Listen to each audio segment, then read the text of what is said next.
பிச்சைக்காரன் படத்தில் ஒரு beautiful dialogue அவங்க அம்மா பேசுவாங்க. பிச்சைக்காரனை கூட வெயிட் பண்ண வைக்காத, போடுறியா இல்லையான்றதை சொல்லிடுவாங்க.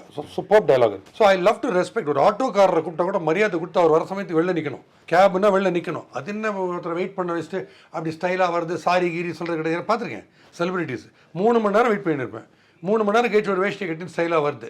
18,500 ஷோஸ் டோட்டலாக அப்ராக்சிமேட்லி பண்ணியிருக்கேன். ரேடியோ, டிவி, ஸ்டேஜ், யூடியூப்பில். எதுவுமே டெய்லி கமிட்மெண்ட். லைஃப் சிஸ்டமே டெய்லி கமிட்மெண்ட்டுக்கு. நான் தூங்கியிருந்தா கூட மார்னிங் 7 ஆனால் உடம்பு தனியாக போய் யோகா பண்ணிட்டு இருக்கும். திடீர்னு ஒரு டயத்துக்கு போய் லைவ் போகணும், ஸ்டுடியோக்குன்னு போகும். இப்போ வாக்கு, இப்போ யோகா, இப்போ நீ ஸ்கிப்பிங் பண்ணணும். ஏன்னா கிரிக்கெட்லேயும் இருந்ததுனால இப்படி ஒரு எல்லாமே இப்படி அமைஞ்சு போச்சு. இதில் எங்கேயா மாற்ற ட்ரை பண்ணால் கூட மைண்ட் அங்கே தான் போகும். இல்லை இதை பண்ணணும்னு. எனக்கு ஐ லவ் திஸ். எனக்கு ப்ரெஷர் இது கிடையாது. எங்கே ப்ரெஷர் ஒன்று ப்ரெஷர் வரும். எதுன்னா லைவ் 4000 ஷோ பண்ணியிருக்கேன். இங்கே சன் டிவி, சன் நியூஸ்லேயே எக்கச்சக்கவாட்டி பண்ணியிருக்கேன். லேட்டாக வந்தால் மட்டும் எனக்கு பிபி ஏறும். அது என்னென்னு அதனால தான் நான் வண்டி ஓட்டவே மாட்டேன் லைவ் ஷோஸ் போது. லேட்டாக யாராவது வந்தாங்கன்னா எனக்கு பிபி ஏறும். ஏன்னா டைம் யாரை கேட்டாலும் ஆந்தி வேண்டுறாங்க.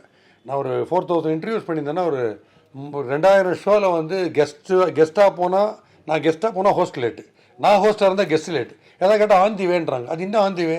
உங்கள் வீட்டு உள்ள டிராயிங் ரூம்லேருந்து கிளம்பி ஸ்டூடியோ வரைக்கும் ஆந்திவையா? எனக்கு தமிழ்நாடு எக்ஸ்பிரஸ் பிடிக்கணும். டிரைவர்கிட்ட ஃபோன் பண்ணி சொல்லுங்கள், சார் ஆந்திவே சார், AS2 கம்பார்ட்மெண்ட் அது கொஞ்சம் தனியாக வைங்க, நான் ஏறிடுறேன்னு சொல்லுவீங்க. ஓடுறீங்கல்ல லக்கேஜ் எடுத்துக்கினேன்.